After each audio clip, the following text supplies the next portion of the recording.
Maxed Out Man, helping you become the man you were made to be.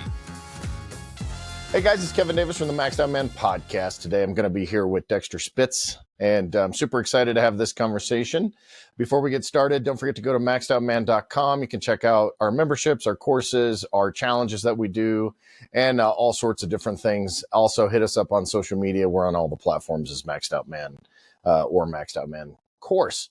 Dexter was raised in Prince George's County, Maryland. His curious mind led him to become a jack of all trades as a scientist, entrepreneur, musician, spoken word artist, and entrepreneur. He relocated to Chicago in 2014 after graduating from Virginia Tech, where he got his degree as a materials science engineer and met his mentor, Dr. Nikki Giovanni. He began the pursuit of his performance career as Dxtr Spitz, a witty, impactful, and energized lyricist. His motto is, live life like an experiment. You cannot control what happens to you, but you can control the product you become. Super cool. He explores experimental themes in his multi-sensory performances. Can't wait to hear more about that.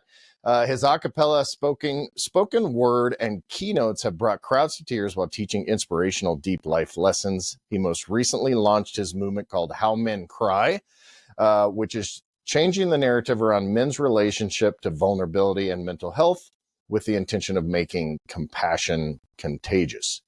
Big, long bio, super cool. I'm super excited for you to be here. It's one of those interesting things, right? Like, and I tend to be a little bit this way, which is, you either have kind of this science brainy nerd mind, or you have more of the creative side. I would not call myself a guitarist, but I play guitar. And so I tend to have and write poetry and those kind of things as I was growing up. And so I kind of tend to be that way too. But it's super interesting that you're like this materials engineer and this lyricist on the same thing. But hey, if you don't mind, would you just go through and kind of give us more of your background and how you got here and what it is that you do? And then I just want to have a conversation about men, masculinity, vulnerability, all that. Yeah, sure. So it is funny. Part of, I think, why I kept that dual mind so active is because half of the time, even when I was going through school studying nerdy stuff, I was still writing music and lyrics right alongside of a lot of my notes. So yeah. I think, in some type of way, I kept flexing both of those sides of the brain pretty often. Maybe that makes us have multiple personality disorder, right? Yeah, it's like always switching gears. But yeah, a lot of what I do, today, I still do some work in STEM, although I'm looking to have the work that I'm doing with men's masculinity kind of be at the forefront of what I do. And, basically I do a combination of speaking where I'll mix in spoken word material, meditation and mindfulness practices, journaling, reflections.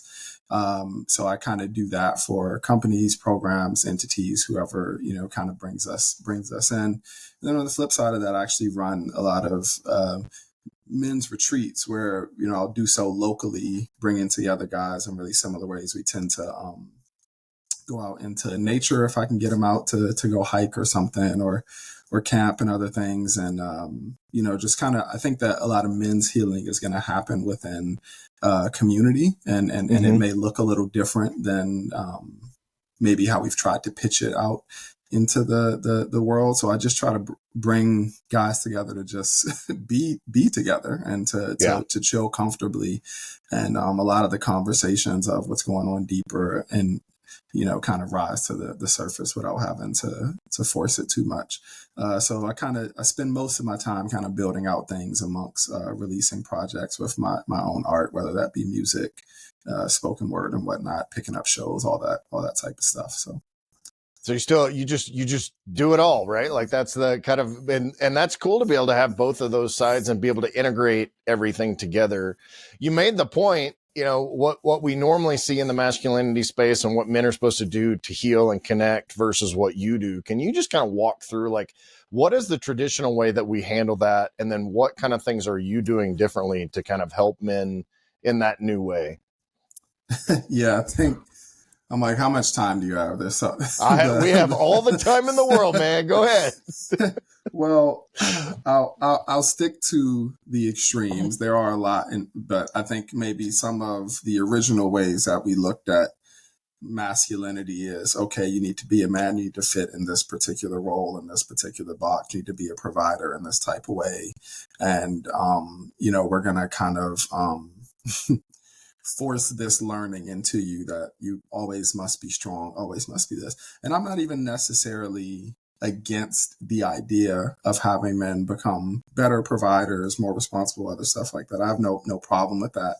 But I think it has been missing a really big piece of, okay, but how do you actually talk about what's going on internally to be in close relationship with the people that you love around you?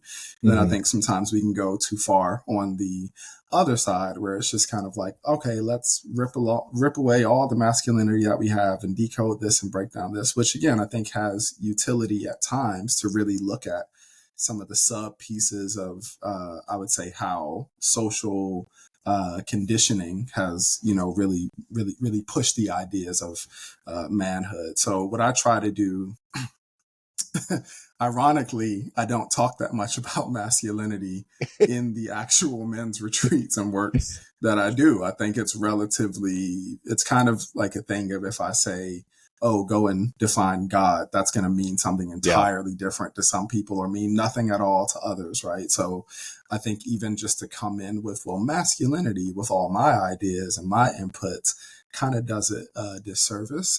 So what I try to do is provide, guys, it's going to bother me. My hoodie string was caught in there. So what I try to do is provide just simply a space for men to feel welcome enough. And I try to provide some slowness. Like a lot of the times we do things with silence. So for instance, when we go out to hike in nature, I'll have guys hike in silence for quite a bit of time. And I'll ask pointed questions during that hike to allow us to just have that moment of peace and space to connect with what's going on internally before even trying to say, let me just force you to talk about what's going on, right? And there's a lot of healing that I think comes from nature. And then I also work to bring in components of mindfulness and movement as well, some of that being hiking or things like yoga, etc., to also, again, allow guys to connect more with the self.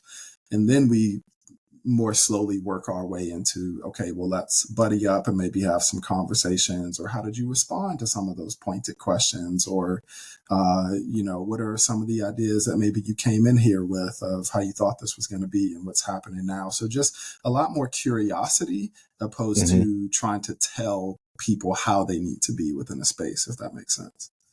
Yeah, that does. And I think that's interesting because it's almost like active meditation, right? Like versus sitting there, on your, with your legs crossed and all that. Because hiking, like for me personally, anytime I sit still, my brain just never shuts off. It's that way. But like sometimes if I'm doing something active, like you're describing, doing hiking, then I can be more contemplative, I think.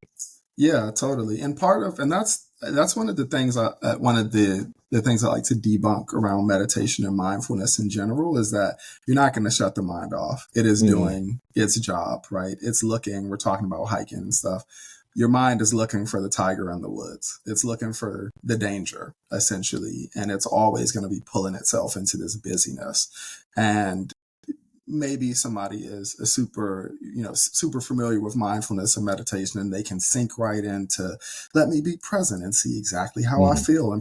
But the average individual, if we're not introduced to that, or even if we are, who's to say that somebody's in a space where that particular day, they're able to just process. So I try to break down some of the it's kind of funny. I kind of just make it a little more chill.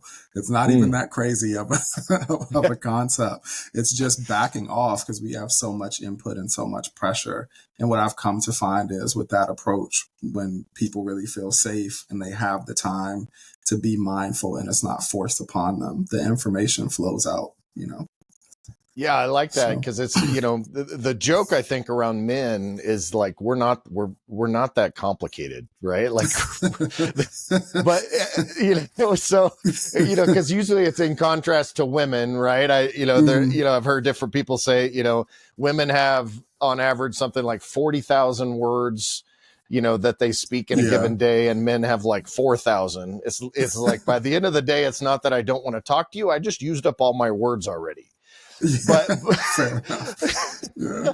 but the joke is that there really isn't that much going on. But I think that the reality is there is so much going on all the time that getting into that space is can be pretty difficult for us. Absolutely. And I would say it hasn't always historically been welcomed, I think, either, to get into that space. So maybe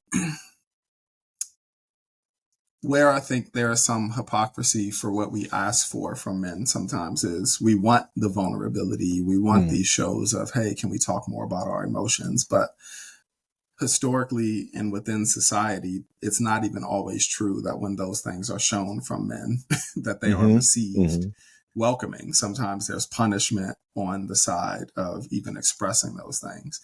And then and who knows, it could be biological and it could be all social. It could be whatever it is, but we're not opening up as much in our circles or in our friend groups or other things too. So we also don't flex that muscle as often for whatever reason. I'm like, at this point in the game, I'm like, I don't even care about why people are doing the things. Okay, we're doing it. So let's just figure that part out. It's like, but, so yeah, if we're just, I totally agree that there is so much going on internally that I think the approach just has to be really deliberate and kind of like subtle and then welcoming to say, maybe you don't talk about these things regularly in life or feel like you have, the space to be able to do so. So how can we kind of gently get there opposed to trying to like force it out of people? Yeah, I like that idea of doing it gently, and because in a lot of ways, it's like, oh, well, if I'm going to go do this when I hear the words mindfulness and introspection and all that kind of stuff, it gets into that, what I call the woo woo land, it's like, it's fair like, enough. It's like next time, when do the crystals come out and all that, all that stuff, which is not bad. Like because then it makes it seem like it's not okay to actually have some of that deep introspection, necessarily. Yeah. And part of one of the ways that I teach something as simple as mindfulness, we could even try it right here. So like raise one of your hands, like, and then bring it down, and then raise your hand again, and then bring it down, and then bring your attention to your hand. Okay. And now raise your hand and bring it down. What was different when I said bring your attention to your hand? It was weightier, not heavier, but like it's really weird to even say that, but like I can feel my hand more than I did initially. Yeah. So there's a lot of ways to look at meditation and mindfulness, but that's one of the things that I would say is just being more mindful and present within the moment, right? It's just that amount of attention of, oh, actually, I feel where my body is. I feel where my mind is. I feel where fill in the blank, is just a little more presently. Maybe it's with our breathing, maybe it's, just all of those things where in the busy societies that we're in, we push a lot of that to the side, so and that's part of why I don't try to put so much information out that then it becomes off-putting, because I kind of agree with you. Like so many words have so much weight to them that maybe has nothing to do with how I would intend it. So if I say, meditation, mindfulness, to one person, it means this, to one person, it means something else, to another person, it's, this is against my religion. This is against it can be anything. So I think I think language is important, but I also think it's important to understand, what the main goal is, which is just trying to get people to open more comfortably. So. Yeah, I've spent most of my life as a conservative evangelical Christian, right? So when you say meditation in some of the circles I'm in, they're like, wait, I don't meditate. That's all, I'm like, or they'll say, I don't meditate, but I pray. And I'm like, it's pretty much the same thing, close, right? Like right? and so that language and the weightiness around these words gets a little, it gets a little weird, honestly. Yeah.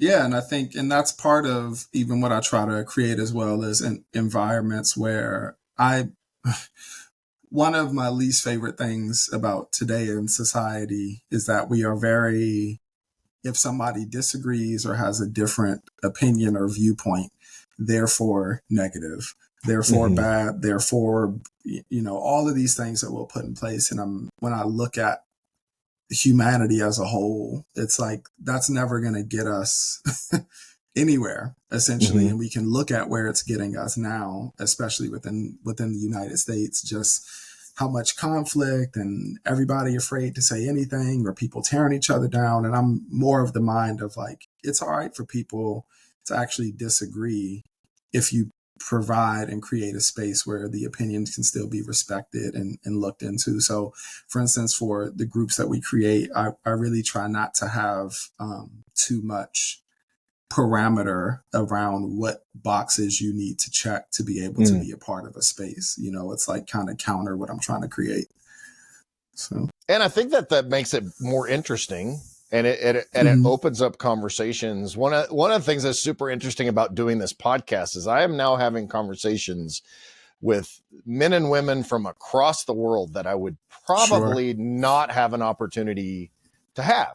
And so I may be diametrically opposed, ideologically, politically, or whatever, in terms of like my belief system, not necessarily like I'm opposed to them, but then to be able to have a genuine conversation about a particular topic, whether it's masculinity or humanity or whatever, and have that connection that is so important. And I think that's so much of what we're missing right now. Yeah, I couldn't agree more. And I think it actually gets in the way of what we would want to see. Like a lot of when I'm saying I'm just kind of making the global assumption that people just want to get along, right? Maybe I believe that a little too much, but it's like, I think somewhere deep down, people want to get along with each other. But I think, there is so much in the way right now. And I don't think it's all necessarily people's fault. We're also, a lot of information is introduced to us. Like one of the things I talk about is just cell phone use. It's like we have more inputs and information put into our mind in a short amount of time than what's ever been true in human history. And I don't think we give that enough credit. Like, it's like, no, this isn't just we consume a little bit more media. This is, you are getting thousands and thousands of emotional input and manipulation. And even if you agree with the information or you don't, the volume of it is way higher than what we've ever seen. So I think by the time people get face to face again, there's all this information, and, the actual human connection part can be lacking. Yeah, and you used a great term, which is manipulation. One of the things I've been trying really hard on lately is not touching my phone for at least the first 30 minutes of the day. Because your tendency is to wake up, get on your phone, and then you're fed. You're literally fed. You're not seeking a lot of this information. You're just being fed this information. I firmly believe that, to your point about connection, I think most people, and if you look at the political spectrum in the United States, I think most people are moderate. I think most people are not extreme. There are obviously some of those, but I think that the extreme sides of both of those is what's being curated for the purpose of, and I'm a capitalist, but from the purpose of profiteering and all of that off of that strife. Right. Yeah. And so we have to figure out a way to make those connections.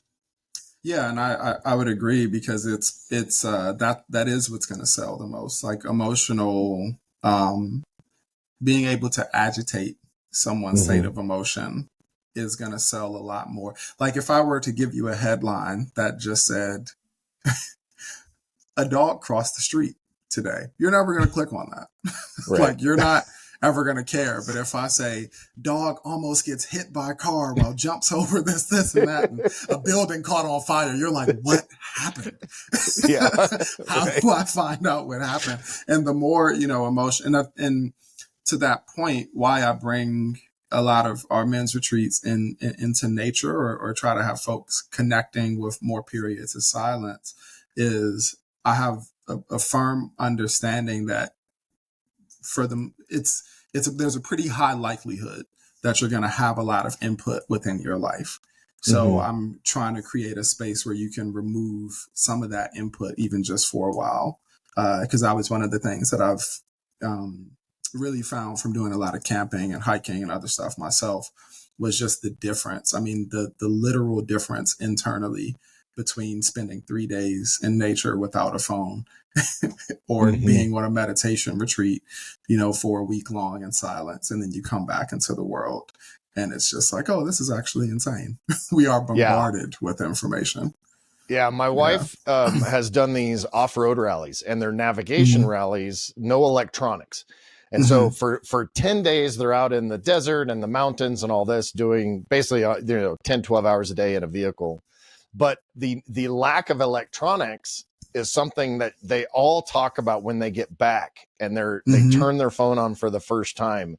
And just that, like, the anxiety that it creates, just having that notification after notification and text messages and all of this stuff. There was a great commercial probably 5 or 6 years ago, and I think it was like a GMC commercial, some pickup.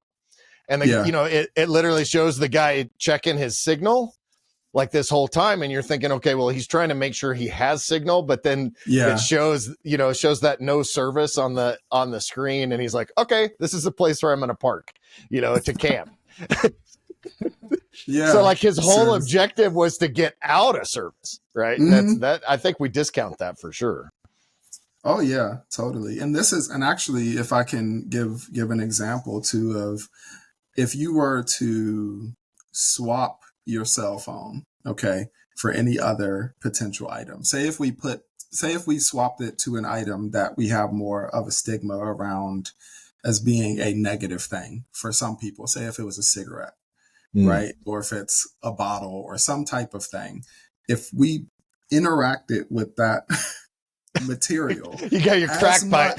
I got my personal crack pipe right here. Like if you interacted with that as much as any other material on the planet, we would say this is an issue. What's going on? We need to do. But for whatever reason, with cell phones and social media and media, we give it a pass. And I think that's kind of part of.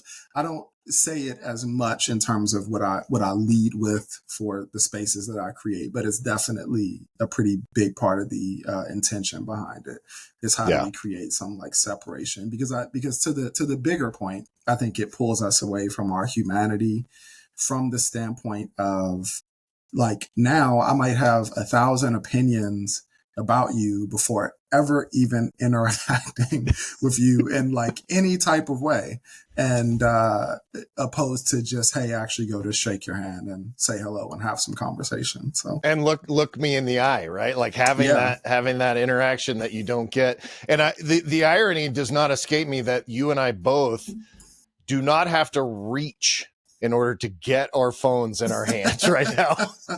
Yeah, fair enough. Yeah. Right. Yeah, that is arm's reach a lot of the time. Yeah. And so not having, like, it just consumes. And honestly, so they've done these studies. One of the reasons I've been trying not to I'm not getting on my phone first thing in the morning. I kind of have the morning routine that I do. And but the phone has always been a part of that. And they've done these studies about cortisol levels. And they actually can show that first thing in the morning, if you get on your phone, it actually jacks up your cortisol level, which is your stress hormone. And that's not good. Like so you're already stressed out before you get out of bed. Yeah, I can believe it. And I'll tell you what I actually do. The first part of my evening routine for the next day is I literally power my phone off, and I take it and I go and I walk it and put it in my bathroom in a little treasure chest. And it doesn't come back on until my morning, routine or process is set in place. But that's taken a long time to get to the point of realizing the necessity for it. And there is a drastic difference. I can tell you there's a drastic difference between days when I stick to that and days when I don't. I can feel it, you know, for sure. So Yeah, that's first couple of weeks, you're like a crack addict. Just you're laying in your bed at 11 o'clock at night, shaking, wondering where your phone. Phone it's probably. yeah. I mean, it's pretty intense, but it's wild to see how much influence it has had without, you know, really. Because I think it's hard to see that input with or the impact without the space from it, you know. Yeah, I mean, if you take anything away from this episode, like I think I'm actually going to try that tonight. Like that's and again, I may have a heart attack between tonight and tomorrow morning, but because my whole world, my whole business runs on this thing. And so, but you have to realize that at the end of the day, first of all, do you really need to be on email at that time of night, which you're usually not. You're freaking doom scrolling through TikTok and all of those things. And so, yeah, that's definitely something that I want to try for sure. When you do these retreats, and you mentioned kind of giving these guys pointed questions. I like to be pretty practical on this podcast if we can, you know, and when the opportunity arises. What kind of questions can guys do? You know, what kind of questions should they be asking themselves? And if you don't have the opportunity to be out in nature, take a walk outside, even getting on a treadmill. I live in Montana, you're in Chicago, right? Yeah. So like wintertime, you know, it's hard to get outside sometimes, you know, just having that quiet time. But what kind of questions should we be looking at asking ourselves and kind of contemplating? Sure. I think one really great question to ask that I tend to open with is, who are you without giving your job title? Yep. So that one for sure is powerful. I'm not going to give away too many because you guys got to come to them. So, but no, don't give away all your secrets for sure. Yeah, no, but other ones, you know, a lot of the times I will ask. For one of the last retreats we did, I was looking at the idea of what is it like to really essentially be okay with our lives where they are, no matter where you are. And one of the questions that I'll ask is, what is really lacking from your life in this moment? And then a flip side to that question is, what is it like when I get everything that I feel like I need? Mm-hmm. And then a question to tack on the end of that would be, who am I when I feel like I got everything that I need? And that kind of chain of questioning, the reason why I would go with it is because oftentimes we're operating from a position of lack in some way. I just need to get this one thing and then my happiness will start. Yeah. Or I need to go, you know, figure out whatever it is and then or I get this bank account balance and my happiness will start, you know, and I think if we can kind of look in the future a bit, or just in the hypothetical space of what do I feel like I really need and say I got it. I mean, we see it all the time. I think it was Jim Carrey who said something like, I hope that I hope that you get every single thing that you think that you need, just so that once you get it, you realize that it's not it. Yeah. You know, and I think for men in particular to bring it into a lot of the narratives that we have, a lot of the times our value is tied to what we produce within the world. And I think that can create a difficult mentality of I never have enough, or I've never achieved enough to actually be internally valuable. And that's what we're trying to flip on its head. Yeah, I really like that. I talk about if money is your main objective, like when I do a lot of business counseling and business coaching and all that. And I always talk about what's your main goal? Well, to make a bunch of money. I'm like, well, if that's your goal, you will literally never make enough. Like that's, because there's always going to be, and, I think as humans, as men, especially, it's like, it's that once I statement. It's like, sure, once I make this sale, once I pay off this debt, once I get, make $1 million a year, whatever those are, then I'll be happy. Yeah. And it's just not true. Like you're just never, and I mean, I'm just as guilty of that as anybody else, but it's finding that contentment in your situation that is probably one of the more difficult things to have. Yeah, and I think it's hard. I mean, that's why I have mixed feelings, even like business wise and otherwise. I'm okay and enjoy making money or having like what I need to support. But then at the end of the day, there is the reality that, I mean, it sounds cliche, but you do not leave with it. You know, it's like Yeah, well, they it's say you nothing never you're going. never seen a hearse with a U-Haul behind it. I mean, seriously, it's like you're not. It's nothing you're going to do. And I think another question to ask actually that's come to mind, and this is one that's come about from being within a meditation community is this going to matter on my deathbed? Is this really going to matter on my deathbed? And it's a sobering question, but we can get into a space of this is going to be a far away time from now. This is going to be some hypothetical moment. We don't really know that. You know, Right. it can be Could today be for tomorrow. any of us. Yeah, It can today or it can whatever. be Right? tomorrow. It's not, you know, there is not and it can get really easy in the fast pace of life to say, it'll be when this thing happens, or, you know, I'll spend more time with the kids as soon as I have fill in the blank, or as soon as this is done and that's done. And it's like, that may not ever be true. You know, it's like, so finding that balance around how you want to really spend your time and energy. And I'm not saying this as well as if I have mastered a whole lot of this stuff. Like, I can just as easily, you know, scroll and BS and waste time and whatnot. But it's definitely helped in more recent time to be able to ask those questions, you know, a little more directly to myself, to say, okay, what am I really doing here? You know? Yeah, and the challenge I think is like, then does anything really matter, right? Like, then how do you balance between? Like, I'm just gonna go sit in the corner for the rest of the day, you know. But it's funny that you bring that up. I made this statement the other day, and we're in a spot with a couple of my businesses to where I'm like, I'm just almost there, right? To achieving some specific goals. And I said something to my wife, like, I feel like that I should be there already. And and I made the statement, I said, I feel like I should be more successful. And she's like, what the hell are you talking about in terms of success? We've been married for 28 years. I have great kids. We have a great home. We have material blessings also. And I was like, you're right.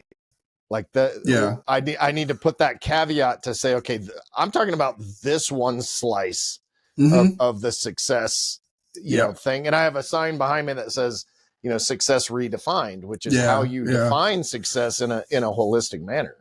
And that's a super difficult kind of thing to navigate.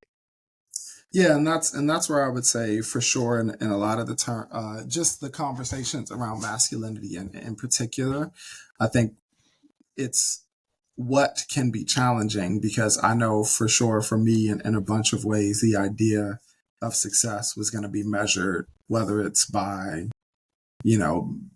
number in bank account, position, title, other things like that, which is why I kind of said that initial question of who are you without your job title? Because a lot of times if you go and ask men, sometimes I'll say, oh, well, who are you? And it's like, well, I work for so-and-so, or I do this, or I do that. It is the easy way to kind of quantify things, but it's like, that really doesn't say anything about who you are as a person. It's like, it really doesn't mean anything. And I do agree, if you go to the too far extremes, right, you can just say nothing matters and I just lay down in the ground. So I don't think it has to go to that extreme, but for sure being more deliberate around, okay, have I gotten to whatever point? And if there's this really crucial period, if it is more time spent, if it is more presence within our day, if it's being more present in somebody's time and need, to say, okay, can I put this to the side or delegate, or really take some thoughtful time to be here in the way that I need to be? Can I prioritize that? Because one of the other statements is, who is sitting around on their deathbed saying, oh, really wish I sent more of those emails. I just, wish I'd spent more time at work, right? Wish I spent more time at work. It's, but it's a hard reality to see, because society wise, we also push our sick and our dying and our whomever else to the side. and we try to, prioritize the, I don't know, stuff that has a lot of glitter. That's the best way to put it. Yeah, the shiny objects. Yeah, and I mean, and to your point, being deliberate about those that are in your life and how you see success with that. I was thinking, and I've used this example a couple of times in different circles, but where I'm sitting right now is kind of my quote unquote little studio, which is basically just a table, my lights, and my backdrop. But to my right is my actual desk where I work, and my chair faces the corner of my office, and I have 2 chairs behind me that my wife comes in to sit whenever she wants to talk to me. I've worked from my house for 25 years. Sure. So I have to be intentional to turn that chair around to have the conversation with her versus, all right, I'm talking to you, but I'm looking at my computer. So to have that intentionality really makes a huge difference for me and for her. Yeah. Yeah. And that's where, I feel like I've just gotten on a whole soapbox about us being connected into devices. I mean, that's what we're here. Yeah. Yeah. Because I think that's part of what has been lost in human connection sometimes. Like, I've been reading a lot of books on relationship, and even just some of the science behind about how we relate and connect with people and some of these things. And it's kind of amazing that we have some of the most connected society that's ever happened and some of the loneliest people. It's something isn't in balance here. And I feel it's going to be interesting to watch some of the future generations and close relationship where we've almost, like, I'm still at the age where I remember a time of not having internet and then having internet. Me too. And that's kind of, that's kind of gone. And I've seen, even just with some youth in general, where it's like you're hanging out with 10 of your friends and everybody's just like this. And it's just like, you're not even hanging out with each other. So when I think about that applied to close relationship, right? So even for anything within like relationship now and my, dating circumstance and stuff, the phone is always away from me. Like, it's a major thing. I'll cap work at a certain point and that's it. It's not out, at dinner. It's not out when we're watching TV, all that. It's done. So I saw a picture this morning again on social media, but I saw this thing where it shows this restaurant actually has a little lockbox at the tables. And if you put your phones in there and give your key to the waiter or waitress has the key, and you get like 10% off your bill. If you're willing to put all your phones in that, you get 10% off your bill, which I think, and I almost think connected is the wrong word when we're talking about today's connectivity. There's those movies like Stand By Me and Sandlot and all those movies that were, back in the 50s and 60s. Like, that was my childhood. I'm 51. I grew up in a time where we literally left at daylight and we didn't come back till it was dark. That was the rule. You had to be back before it was dark. But that we were just connected all day long doing stuff like that. And now it's like, well, I have my gaming people that I'm connected with. Like, they got the headset on and they're doing their online gaming and all that, which is fine. I mean, it's kind of a fantasy world, but you put those people in real life, they don't have any idea to have an actual conversation with someone. Yeah, it's true. And part of what I try to do is, even outside of retreats, I try to just invite guys to go do things. So sometimes it's as simple as, hey, I'm going to be going for a walk at this time. I invite them to go to the arcade. Actually, I'll tell you a funny story because it's sitting right here. I invited a set of guys out to go to an arcade just to come hang out, to talk. It wasn't a retreat. It's guys who have been to previous retreats and other stuff. So I think I'm doing something positive, because I am doing something positive, and I go buy all of these tokens, okay, thinking we're going to have a game night, we're going to play all these arcade games, whatever else. I still have a whole so many tokens, because what they did was they got there, played maybe 2 or 3 games, and then everybody just talked about their life and started talking about what's going on and hanging out. And I'm literally the only one that's like, does anybody want to play? in the arcade game because they're all just talking about their life and catching up and doing this. And I'm like, I guess great, this is the point. But I think that there is a little bit of yearning for that community that we've almost lost. And through the digital age, we feel like we can catch up with ourselves, but it really is just not the same as going to go, connect choicefully with people that you enjoy. So I still got to go use those tokens. Yeah, I mean, the good news is I think you probably got enough now for like 10 more of those events, I mean, I was like, I had I literally had cups. I gave some away. It was somebody's birthday and I gave away like handfuls of them because I was like, well, I mean, dude, it sounds like you're doing the right thing there for sure. So I ask this question a lot to people to men around this conversation. What advice can we give for guys that don't currently have any resource, don't know of or aren't taking advantage of these resources to have this type of connection with other men? Yeah. So one really important thing that I would say, if you have no other tools and feel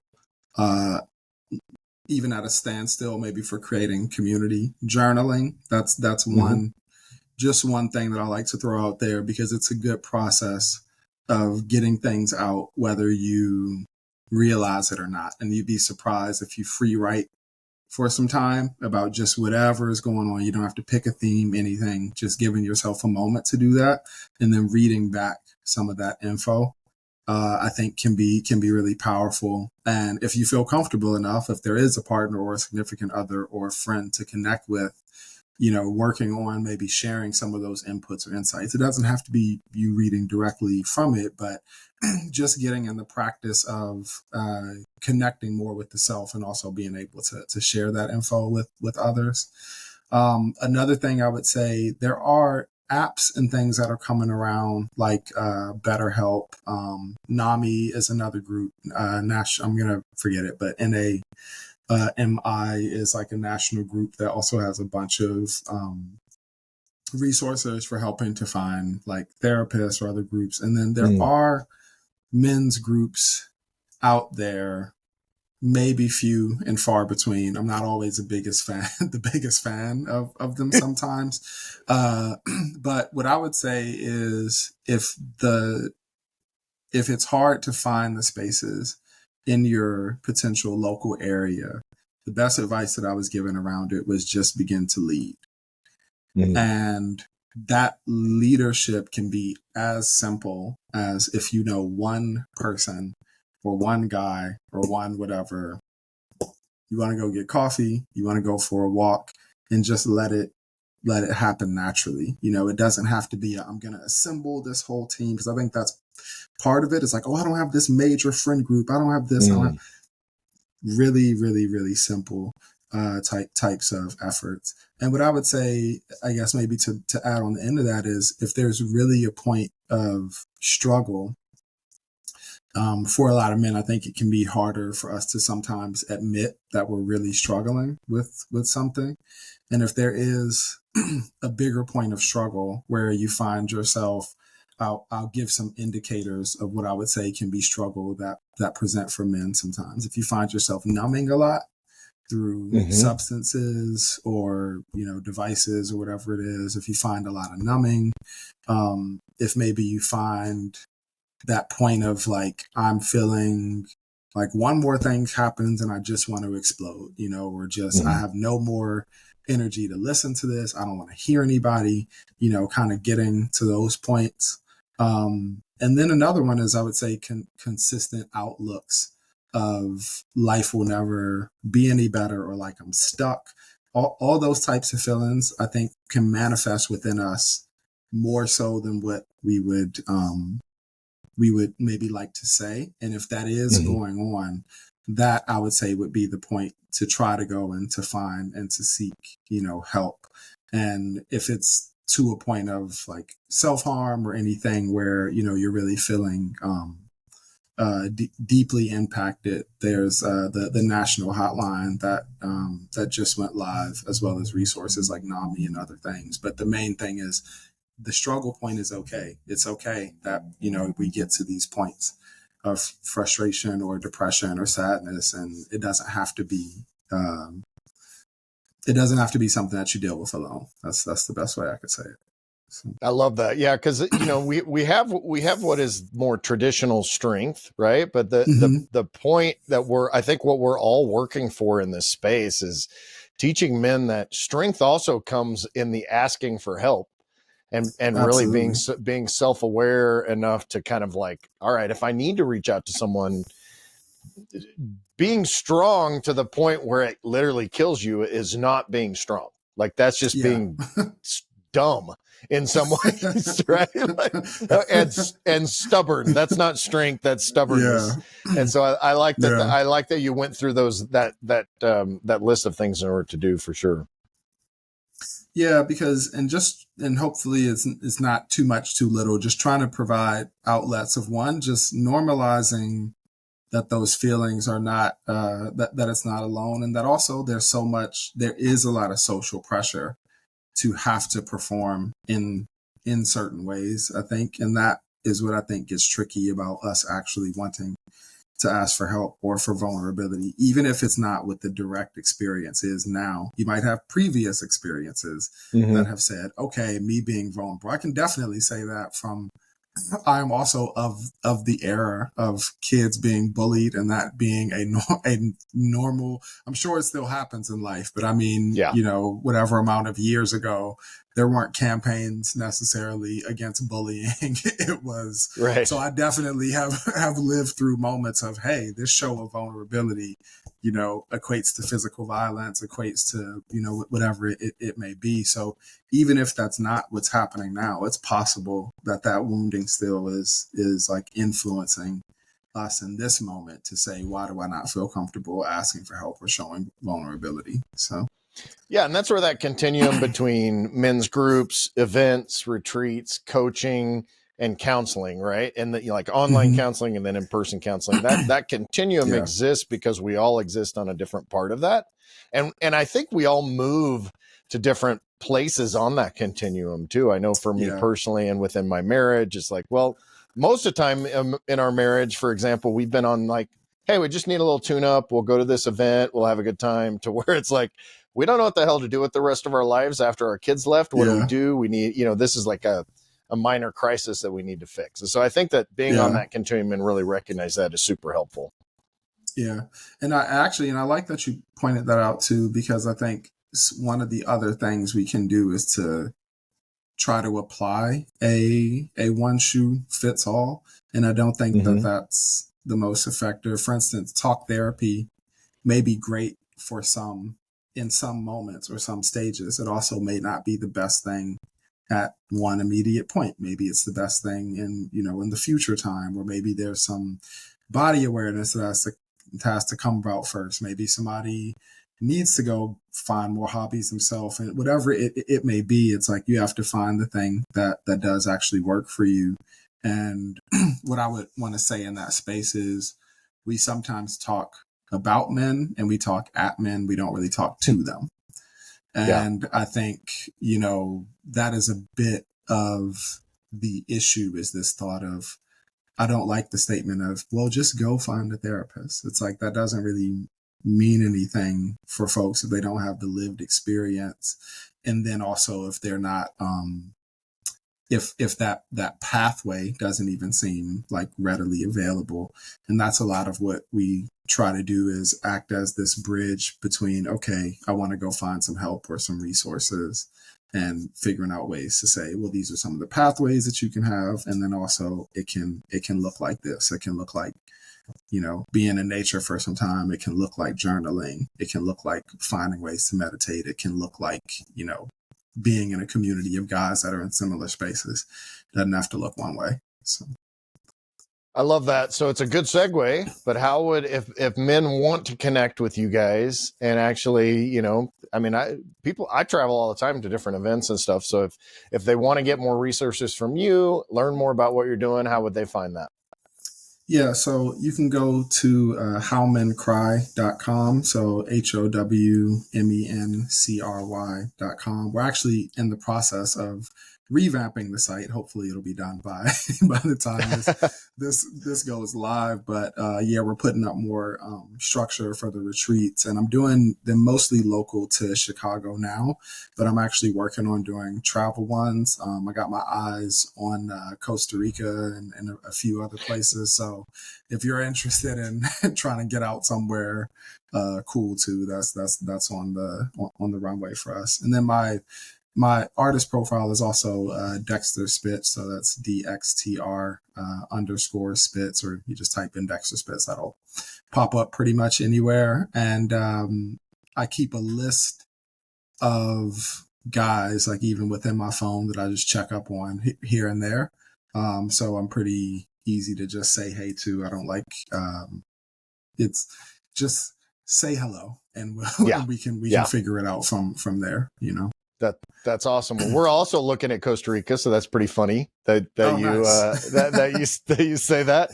And open invite for your group. For, you know, I happen to live at 4,500 feet in the mountains of Montana. Nice. So, you know, so if you ever want to stay in the States, let me know for sure. But hey, man, thank you so much for coming on board and sharing your experience and sharing this advice and wisdom with men. And I appreciate you. I will be looking and keeping in touch. Yeah, thank you so much. Really appreciate the question and the convo. And keep doing what you're doing too. All right. Thanks, brother. If you're looking to really maximize your life and become the man you were made to be, head over to maxedoutman.com and get your journey started today.